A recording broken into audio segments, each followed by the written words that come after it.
Well, that didn't take long. According to the wires, the relief rally over the truth, I won't call it a solution, to the fiscal cliff debate quickly ran out of steam as the market immediately began focusing on the coming fight over the U.S. debt ceiling.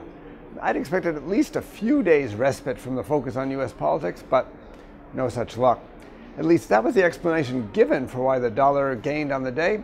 I must admit, though, I wonder what's going on. I can see why the fact that politicians reached any accord at all might be positive for the dollar, but I can't understand why the looming battle over the debt ceiling would be. The last time the U.S. government teetered on default, back in 2011, the DXY index fell around 3.3%, and stocks were down 17% as compared to the 2.5% rally we saw in the S&P 500 overnight.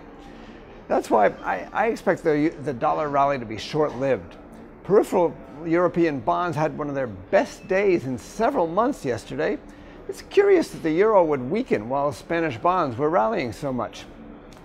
Now, the weakness in the euro was particularly curious with regards to euro-yen, which was down about 0.7%.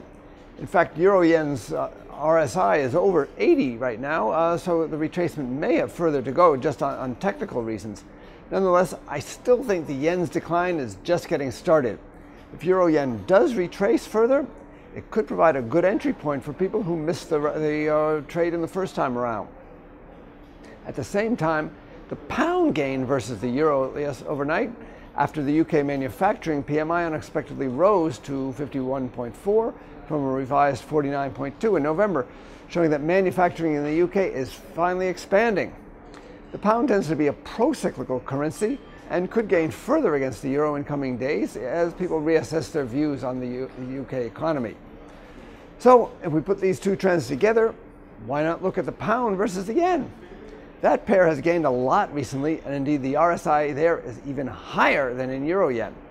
Nonetheless, I think there's good fundamental support and rationale on both sides of the trade. I'd recommend that people looking to sell the yen consider selling against the pound as well as the euro, just to diversify their positions. This is Marshall Gittler, head of Global FX Research for IronFX, wishing you solid trading.